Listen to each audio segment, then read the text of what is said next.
Allah yu'dhiya ahadan min khalqillah li ajlil kasbi.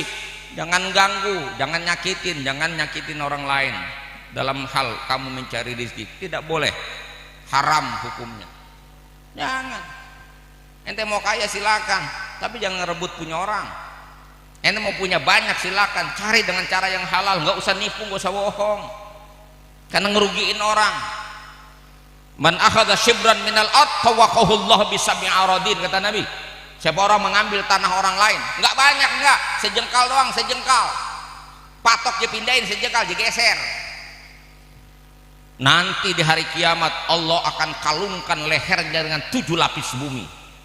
Serem nggak tuh?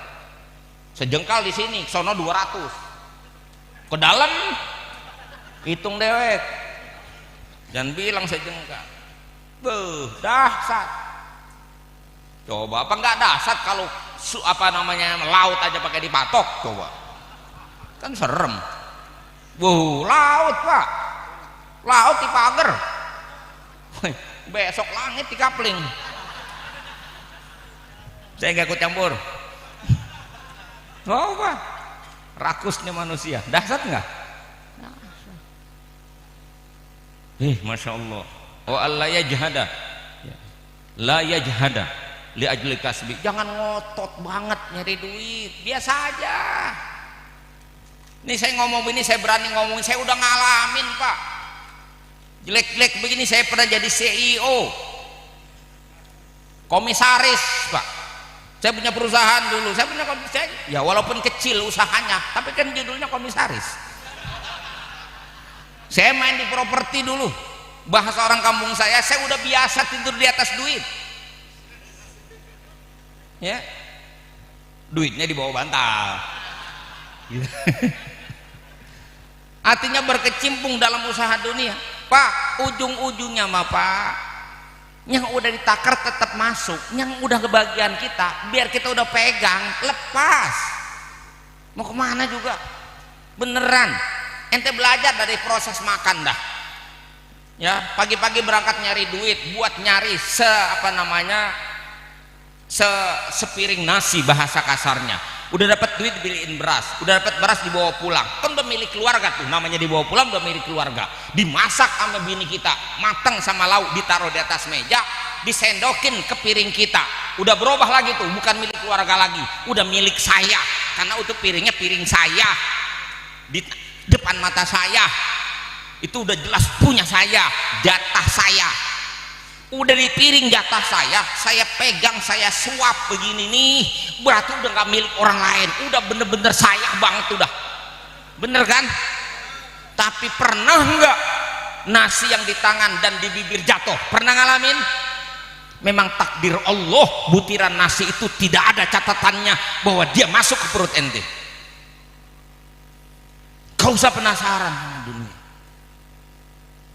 silahkan cari, tapi jangan habiskan waktu dan hidupmu hanya untuk dung-kadung dicari dunia.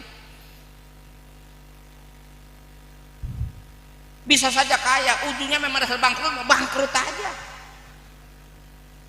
Jangankan itu yang nyari, yang gak nyari, kira habis mah habis. Ada orang tinggalin warisan ribuan meter, hektaran, rasa uratnya urat susah, habis dijualin. Udah tuanya melarat, ada nggak begitu? Ada yang bawa banyak, nggak ninggalin warisan. Tanah rumah satu, nerima wasiat 8, kan susah ngaturnya. Akhirnya yang paling gampang dijual, akhirnya 8 jadi kontraktor, kontrak maksudnya. Emang dasar uratnya kaya, ada yang jadi orang kaya, bisa terjadi, bisa. Slow tapi pasti. Itu kan yang kaulnya selalu harus kita pakai. Ijtihaduka fima dumilaka fima duminalaka wa taqsiruka fima tuliba minka dalilun alantimasil basirati minka. Kesungguhanmu mencari sesuatu yang sebenarnya udah dijamin oleh Allah, yaitu rizki. Wa taqsiruka fima tuliba minka, dan lalainya kamu pada perkara yang dituntut, yaitu ibadah.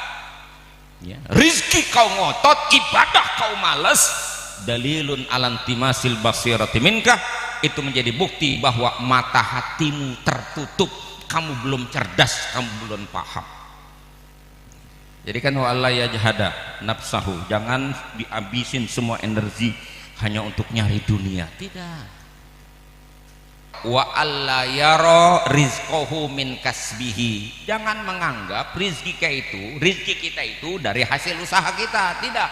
Bal minallah, kita harus selalu menganggap rizki itu semata-mata dari Allah. Wa yara kasbahu sababan lirizkihi, dan seseorang yang benar itu dia akan memandang usaha itu hanya sebagai sebab, tidak melulu rizki kita dari usaha kita. Mutlak rezeki kita itu dari Allah, bukan dari usaha. Jadi pakainya bilang, saya nggak usaha bagaimana, mati saya lah. Kalau saya nyari duit mati saya lah. Lo kagak begitu. Bayi ente nggak usaha makannya kenyang, betul. Rezeki dari Allah, bukan dari babanya. Babanya ke kota nyari duit, bayi mah di rumah kekejekan. Allah kirim tuh tetangga pada datang nengokin bayi, masing-masing pada bawa tentengan, kagak ada yang tangan kosong. Ada yang bikin kue buras, ada yang ketan tetel, ada yang bawa roti, ada yang ngamplopin duit. Emang diminta kagak aja pada bawa dewek. Ditanya sama RT mau kemana po? Mau nengokin bayi, judulnya jelas. Nggak ada yang bilang mau kemana po? Mau nengokin babanya bayi, nggak ada. Semua bilang mau nengokin bayi, betul.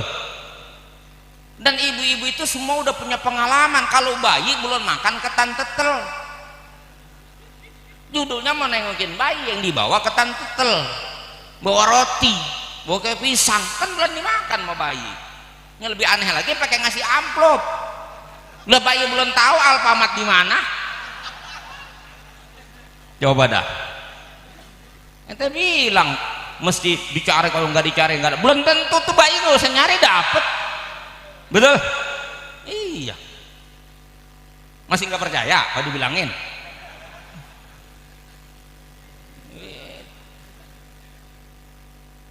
Jadi ujungnya kita harus mengikuti jalannya para salafus soleh, para ulama, para kiai, para ustaz yang nuntun kita berjalan kebenaran. Kita teladani mereka, kita senantiasa berpegang kepada mereka, mencontoh, meladani mereka, meniru mereka, ikut berjuang bersama mereka.